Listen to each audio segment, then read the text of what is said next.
আজকে একটি special recipe বন্ধুদের সাথে শেয়ার করব। আশা করি বন্ধু তোমাদের অনেক অনেক ভালো লাগবে। আর ভালো লাগলে চ্যানেলটি সাবস্ক্রাইব করে লাইক কমেন্ট শেয়ার করে পাশে থেকো। মিষ্টি তো আমরা অনেকেই খাই, মিষ্টি খেতে পছন্দ করি না এমন কোনো মানুষই নেই। মিষ্টি একটি এমন জিনিস যা মুখে দিলেই সবার মন খুশিতে ভরে যায়। আনকমন একটি মিষ্টি রেসিপি আজকে তোমাদের সাথে আমি শেয়ার করব। আমরা দিয়ে মিষ্টি তৈরি করব, দেখবে তোমাদের কতটা ভালো লাগে আর এই রেসিপিটা খেতে কতটা অতুলনীয় স্বাদের হয়ে থাকে। এখানে আমি 3 থেকে 4টি আমরা আধো পাকা নিয়েছি। আমড়াটা একটু হলুদ হয়েছে, পুরোটা পাকেনি। এটাকে গ্রেট করে নিয়েছি। গ্রেট করা আমড়াটাকে আমরা এই জলে সেদ্ধ করে নেব। গ্রেট করা আমড়া সেদ্ধ করার সময় জলটা পরিমাণ মতো দিতে হবে, যাতে আমড়াটা তলিয়ে থাকে। একটু বেশি পরিমাণ জল দিয়ে এটাকে সেদ্ধ করে নিতে হবে। আমি যে পরিমাণ জল দিয়েছি আমড়াটা বলক চলে এসেছে। এ পর্যায়ে একটু নেড়ে ছেড়ে দিয়েছি। আমড়াটা সেদ্ধ হয়ে গেছে। এটাকে একটি ছাঁকনির সাহায্যে আমরা ছেঁকে নেব। সম্পূর্ণ জলটাকে ছেঁকে নিতে হবে। একটি ছাঁকনির মাধ্যমে আমি ঢেলে কিছু সময় রেখে দিয়েছি, জলটা ঝরে গেছে। এখন ব্লেন্ডারের জার নিয়েছি একটি, এতে ছেঁকে নেওয়া আমড়াগুলো দিয়ে দেব। আমড়াগুলো সম্পূর্ণটা আমি একে একে দিয়ে দিয়েছি। এখন এর সাথে কাজু বাদাম দিয়েছি 8 থেকে 9টি, কাঠবাদাম দিয়েছি 9 থেকে 10টি, চীনাবাদাম দিয়েছি হাফ বাটি পরিমাণ। অ্যাড করে দেব গুঁড়ো দুধ।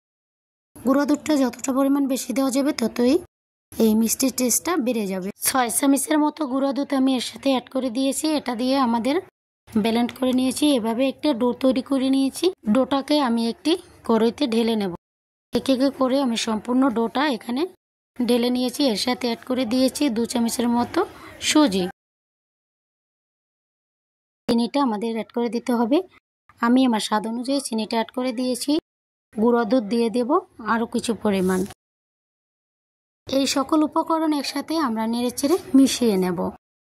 ভালোভাবে মেখে নিতে হবে। ডোটা আমি ভালো করে মেখে নিয়েছি। এখন চুলায় কড়াই বসিয়ে দিয়ে ডোটা দিয়ে আমাদের রান্না করে নিতে হবে।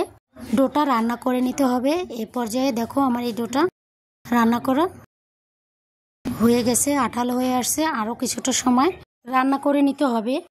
এ পর্যায়ে আমি কিছুটা ঘি অ্যাড করে দেব। মিষ্টির ভালো সেন্ট আসে। ঘি দিয়ে এটাকেও ভালো করে নেড়েচেড়ে রান্না করে নিতে হবে। রান্নার সম্পূর্ণ প্রক্রিয়াটা আস্তে আস্তে ধৈর্য সহকারে এভাবে তৈরি করে নিয়েছি। ডোটা এই পর্যায়ে এইভাবে নামিয়ে নিতে হবে।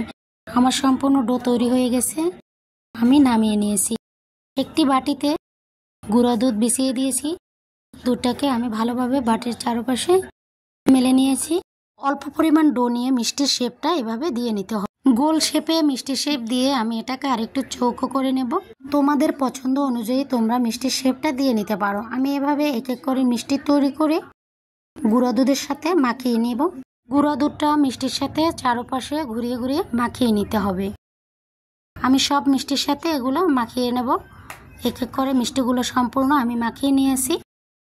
আমার সম্পূর্ণ মিষ্টিটা আমি তৈরি করে নেব। এই মিষ্টিগুলো দিয়েও এর উপর থেকে কিছুটা পরিমাণ গুঁড়া দুধ দিয়ে দেব। আজকে আমি এই মিষ্টিটা তৈরি করার জন্য অনেকটা পরিমাণ দুধ ব্যবহার করেছি। এই দুধের কারণে এই মিষ্টির টেস্ট বহুগুণে বেড়ে যায়। দুধটা ভালো করে দিয়ে দিয়েছি। এখন এটা এদিকে আমি রেখে দিলাম। আবার চুলায় চলে যাব। চুলায় গিয়ে যে কড়াইতে আমরা ডোটা তৈরি করেছি ওই কড়াইতে গুঁড়া দুধ দিয়ে লিকুইড দুধ তৈরি করে নেব। দুধ দিয়ে দিয়েছি। দুধটা যখন বলক চলে আসবে সে পর্যায়ে ভেবে নিতে হবে যে আমাদের দুধটা তৈরি হয়ে গেছে। দুধ রেখে দিয়ে অন্য একটা কড়াইতে ক্যারামেল তৈরি করে নিতে হবে। চিনি দিয়েছি হাফ বাটি দিয়ে আলতো আছে ক্যারামেলটা তৈরি করতে হবে, যাতে কালারটা সুন্দর থাকে। ক্যারামেলের কালারটা খুব সুন্দর হয়েছে। এর সাথে জাল করে রাখা দুধটা অ্যাড করে দেব। আমি দুধটাকে এর সাথে অ্যাড করে দিলাম। ক্যারামেলের কারণে মিষ্টির কালারটা অনেক সুন্দর হবে। দুধটা আমাদের তৈরি করা হয়ে গেছে। আমি যে কড়াইতে ডো তৈরি করেছিলাম ওর সাথে সুজি অ্যাড করেছিলাম, সেজন্য দুধের ভিতরে এই যে কিছুটা পরিমাণ দানার মতো সুজি রয়েছে। দুধটা মিষ্টির সাথে অ্যাড করে দেব।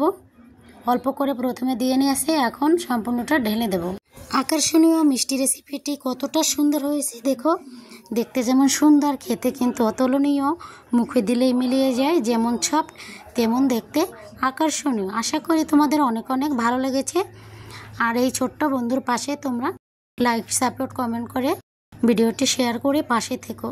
আশা করি আমার এই ছোট্ট লাইফে ছোট্ট ছোট্ট ভালোবাসা নিয়ে অনেক দূরে এগিয়ে যাব। মজাদার রেসিপিটি তোমাদের সাথে এখন আমি খেয়ে দেখিয়ে দেব এটা কতটা সফট মোলায়েম হয়েছে, মুখে দিলেই মিলিয়ে যাবে। আমরা থেকে এত সুন্দর মিষ্টি তৈরি করা যায়, না তৈরি করলে বোঝা যাবে না, মুখে দিলেই দেখবে কতটা স্বাদের। অসাধারণ এই মিষ্টি রেসিপি। আশা করি তোমাদের অনেক অনেক ভালো লেগেছে। আবার দেখা হবে অন্য কোনো নতুন রেসিপিতে। ততদিন সবাই ভালো থেকো, সুস্থ থেকো। সর্বদা সেবিকা লাভ কুকের সাথে থেকো।